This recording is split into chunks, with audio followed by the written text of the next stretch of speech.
ईशोपनिषद के 5वें मंत्र का प्रकरण चल रहा है। कल इस मंत्र के एक अंश के ऊपर आपके सामने विचार रखे। ईश्वर तदेजति तन्नैजति। ईश्वर गति करता है और ईश्वर गति नहीं करता है। किनकी दृष्टि में गति करता है, किनकी दृष्टि में गति नहीं करता है। अज्ञानियों की दृष्टि में ईश्वर गति करता है और ज्ञानियों की दृष्टि में गति नहीं करता। ईश्वर सबको चलाता है, तद एजति और तत् न एजति, लेकिन वो स्वयं नहीं चलता, स्वयं स्थिर बना रहता है। आगे इस एजति और न एजति शब्द को ही पाणिनि के धातुपाठ के आधार पर कुछ और विस्तार दिया था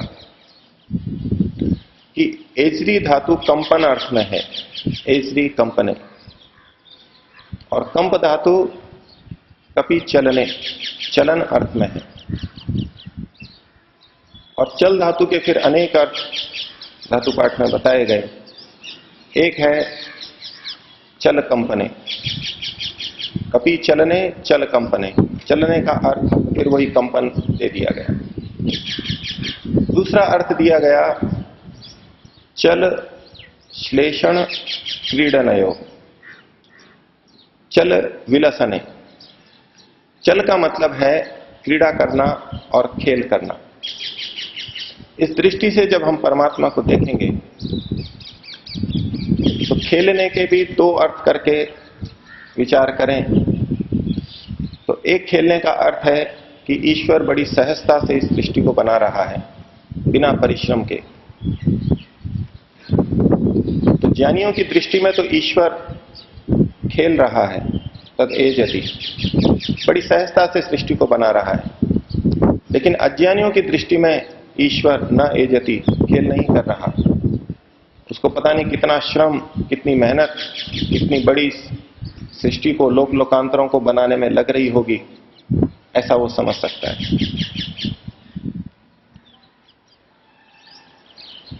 चल विलसने के अंदर फिर लस धातु है। लस के अर्थ किए लस श्लेषण क्रीडनयो। ईश्वर श्लेषण करता है अर्थात आलिंगन करता है, हमको अपने निकट लाता है, अपनी कृपा के अंदर लेता है। ये दृष्टि है ज्ञानियों की, विद्वानों की। और अज्ञानियों की दृष्टि में ईश्वर हमारा आलिंगन नहीं करता, हमारे को अपनी कृपा के अंदर नहीं लेता, क्योंकि उनकी दृष्टि में संसार में बहुत दुख कष्ट दिखाई दे रहे हैं, उनको अपने जीवन में भी कष्ट दिखाई दे रहे हैं। इसको दूसरी दृष्टि से देखें तो ज्ञानी और विद्वानों के लिए ईश्वर उनका आलिंगन करता है, उनको अपने सानिध्य में रखता है।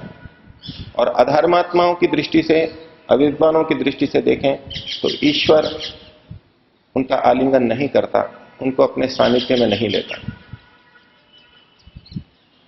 इस चल धातु का एक और अर्थ धातुपाठ में किया गया जल भृतौ।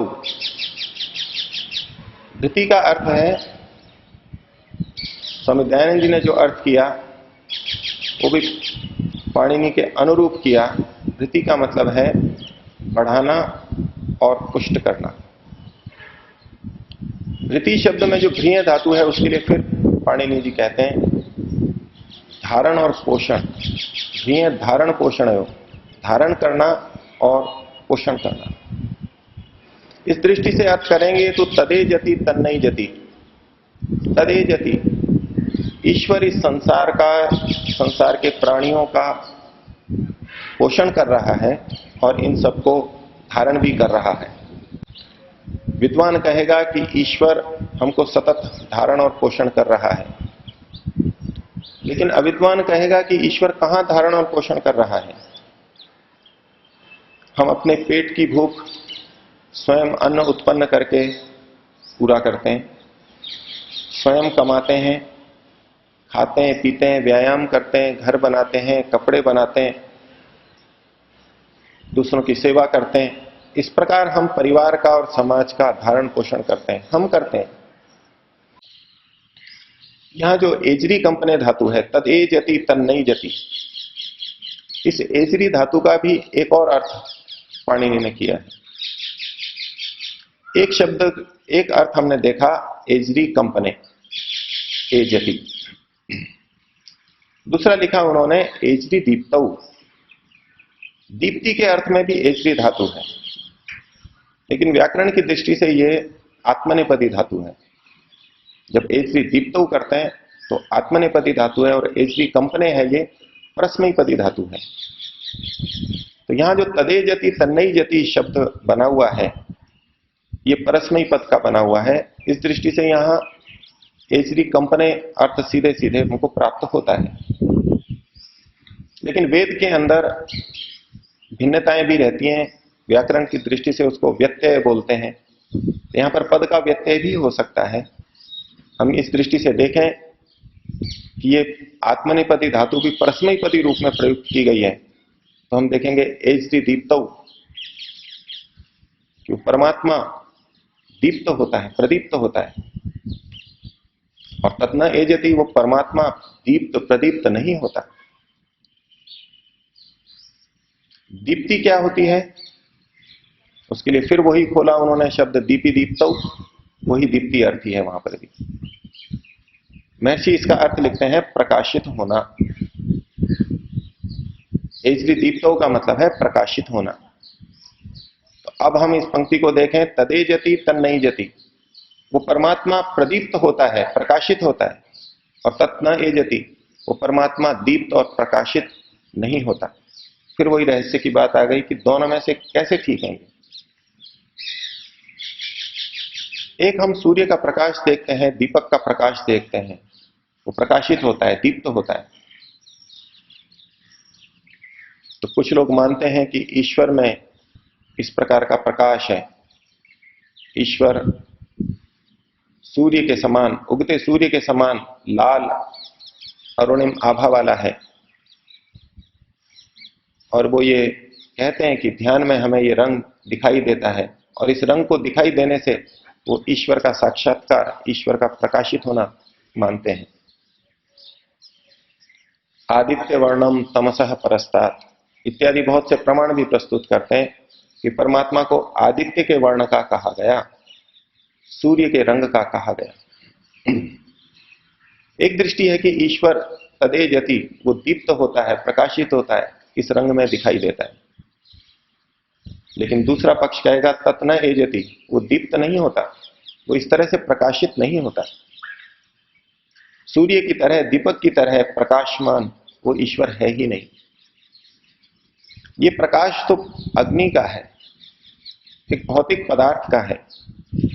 परमात्मा में तो कोई रूप ही नहीं है।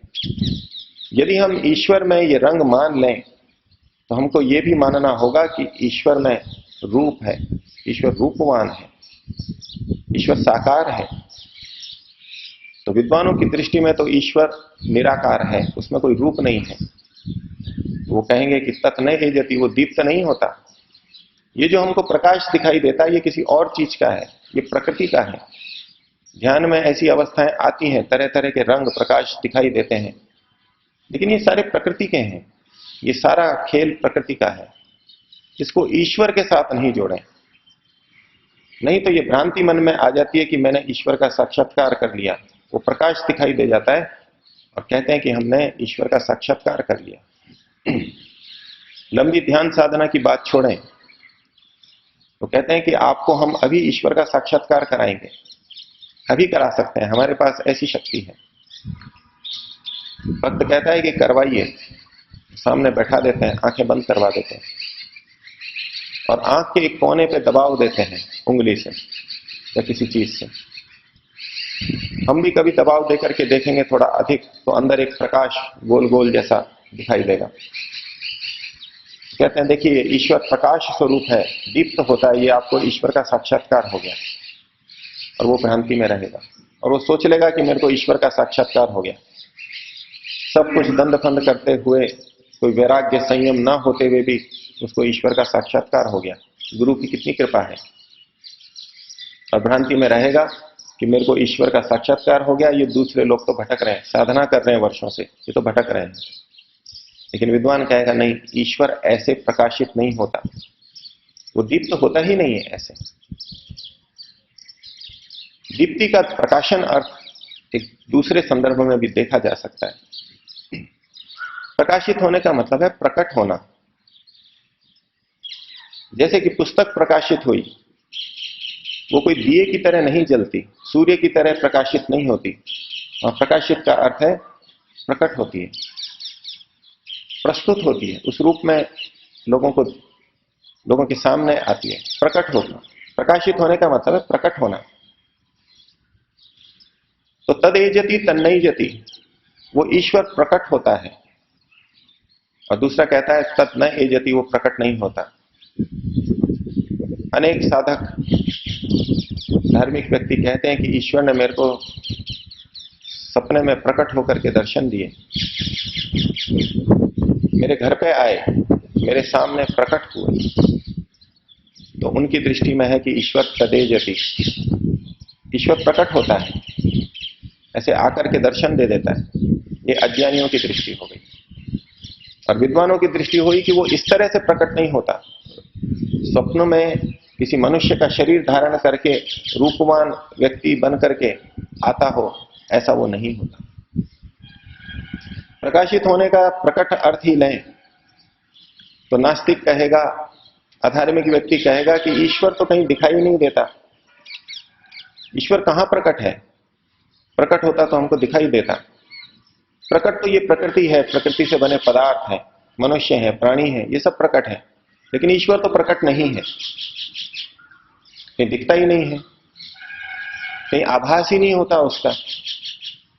ईश्वर यदि आनंद स्वरूप है तो हमको आनंद मिल जाता, जैसे अग्नि के पास जाने से हमको ताप मिलता है, ऐसे ईश्वर की सन्निधि में भी हमको ईश्वर के पास होने से, ईश्वर क्योंकि अंदर बाहर है तो उसका आनंद भी हमको मिलना चाहिए था, हमको तो नहीं मिल रहा। ईश्वर प्रकाशित ही नहीं है, अर्थात ईश्वर नहीं है। लेकिन विद्वान धार्मिक योगी कहेगा नहीं, ईश्वर तो हर जगह प्रकाशित है। इस संसार की किसी भी क्रिया को देखिए जो किसी प्राणी के द्वारा नहीं की गई हो, वहां सर्वत्र तत्काल पीछे या और कुछ परंपराओं में पीछे एक के बाद एक देखते जाएं, तो परंपरा से ईश्वर का ही कर्तृत्व, ईश्वर की ही उपस्थिति दिखाई देगी। पहले बहुत दिनों यहां चर्चा चली ईश्वर के विषय में, तब ईश्वर नाम की पुस्तक का उल्लेख आपके सामने आया था, जिसमें संसार के प्रसिद्ध वैज्ञानिकों ने ईश्वर की सत्ता को स्वीकार किया। वो संसार को जब देखते हैं, प्रकृति को, पौधों को देखते हैं, ब्रह्मांड को देखते हैं, भूगर्भ को देखते हैं, समुद्र को देखते हैं, शरीर को देखते हैं, तो उनको वो सारी की सारी स्थितियां ईश्वर की ओर संकेत करती हुई दिखाई देती हैं कि यहां कोई बुद्धिमान, अत्यंत शक्तिशाली सत्ता है जो कि ये सब व्यवस्था कर रही है, कोई व्यवस्थापक है। तो तदेजति, वो परमात्मा प्रकाशित होता है विद्वानों की दृष्टि में, उनको हर जगह परमात्मा की अनुभूति होगी। और तत् न एजति, अविद्वानों की दृष्टि से वो कहीं प्रकाशित नहीं होता। इस मंत्र की दूसरी पंक्ति में जब कहा तदंतरस्य सर्वस्य तदु सर्वस्य अस्य बाह्यत, वो हमारे अंदर भी है और बाहर भी है। इस ज्ञान का उद्देश्य फल महर्षि ने बताया कि ईश्वर को ऐसा जान करके उससे हम भय खाएं और अधर्म से बचें, धर्म की ओर ही बढ़ें। हम सब ये जानते हैं, लेकिन जितना हम मनुष्य से डरते हैं, अपने आसपास वालों से अपनी इज्जत के लिए डरते हैं, उतना ईश्वर से हम नहीं डरते। एकांत में हम गलत कार्य कर ही लेते हैं, इधर उधर देख करके हम उन कार्यों को कर लेते हैं जो औरों के सामने हम नहीं कर सकते। अर्थात हम ईश्वर को अंदर बाहर सैद्धांतिक रूप से स्वीकार करते हुए भी पाप से नहीं बच पा रहे, उसका भय हमको नहीं हो पा रहा। घर में यदि माता या पिता बच्चे को कहें कि अगर तुम नहीं पढ़ोगे तो तुम्हारे को यह दंड मिलेगा, वाणी से कहें, बच्चे को थोड़ा डर आएगा, लेकिन दंड उसको कुछ मिले नहीं। फिर कहे तुमको दंड मिलेगा, अगली बार उसको उतना भय नहीं लगेगा। तीसरी बार, चौथी बार, 10 बार, 50 बार माता पिता हमेशा कहते रहते हैं तुम्हारा ये बंद हो जाएगा, तुमको ये दंड दे देंगे। उनको पता है ये कुछ करते नहीं है, तो धीरे धीरे दंड का भय समाप्त हो जाता है। अब कहते रहो कितना भी, भय लगेगा ही नहीं। इसी तरह हमने बहुत बार सुन लिया कि ईश्वर बुरे कर्मों का दंड देता है, लेकिन हमको दंड देता हुआ दिखाई नहीं देता, हमको अनुभव में यदि नहीं आ रहा है तो हमको उसका भय फिर नहीं लगता। एक कबूतर भी यदि कहीं बैठा हो, हमको उसे उड़ाना हो, कौवे को उड़ाना हो, तो पहली बार यदि हम दूर से हाथ का इशारा करेंगे, कपड़े से किसी से झपट्टा देंगे, वो चौंकेगा और उड़ जाएगा। लेकिन उतनी ही दूरी पे है, उतने ही वेग से अगर हम दोबारा करेंगे तो थोड़ा चौंकेगा, हो सकता है 1-2 बार उड़ भी जाए, लेकिन अगली बार वो उड़ेगा नहीं, क्योंकि हमारे इस झपट्टा मारने से, हाथ से धमकाने से उसको कोई फर्क नहीं पड़ा। आप तीसरी बार, चौथी बार करेंगे तो इस पर असर नहीं आएगा। फिर या तो आपको पास में जाकर के हाथ हिलाना पड़ेगा या जोर से हाथ हिलाना पड़ेगा, तो उसको थोड़ा डर होगा। लेकिन धीरे धीरे आप उसके पास भी जाते जाएं और हाथ हिलाते रहें, लेकिन उसको कोई कष्ट ना हो, तो आप पास में भी कुछ भी कहते रहेंगे, हाथ हिलाएंगे, वो उड़ करके नहीं जाएगा। ये मानव मात्र की, प्राणी मात्र की प्रवृत्ति है कि जिससे हमारे को हानि, दुख अनुभव आ रहा है तो हम बहुत अधिक बचते हैं। लेकिन केवल भय का कथन हो जाए और हमको दुख ना हो, भय ना आए, कष्ट ना हो, तो फिर भय समाप्त हो जाता है। इसके विपरीत यदि कोई व्यक्ति हमें सुई चुभाए, वो कहे कि मैं सुई चुभा रहा हूं, हमारा परिचित व्यक्ति है, मित्र है, तो हमको डर ही नहीं लगेगा, हमको पता है ये चुभाएगा नहीं। लेकिन वो आकर के वास्तव में चुभा दे तो फिर हमको लगेगा और हम हाथ पैर को हटाएंगे। लेकिन अगली बार जब वो कहेगा कि मैं सुई चुभाऊंगा, तो अगली बार हमको और ज्यादा भय लगेगा। पिछली बार उसके कहने से हमको फर्क नहीं पड़ा था, लेकिन अब की बार जब उसने चुभा दी है और फिर कह रहा है तो हमको असर आएगा, तो दोबारा फिर उसने चुभा दी। तीसरी बार वो केवल संकेत मात्र करेगा तो उतने से ही हम डरेंगे। अर्थात जब हमको कष्ट आता है तो हम कहने मात्र से भी डरते हैं, और जब कष्ट और भय नहीं आता तो हम 10 बार कहे जाने पर भी नहीं डरते। तो ईश्वर के साथ ऐसा ही हो रहा है।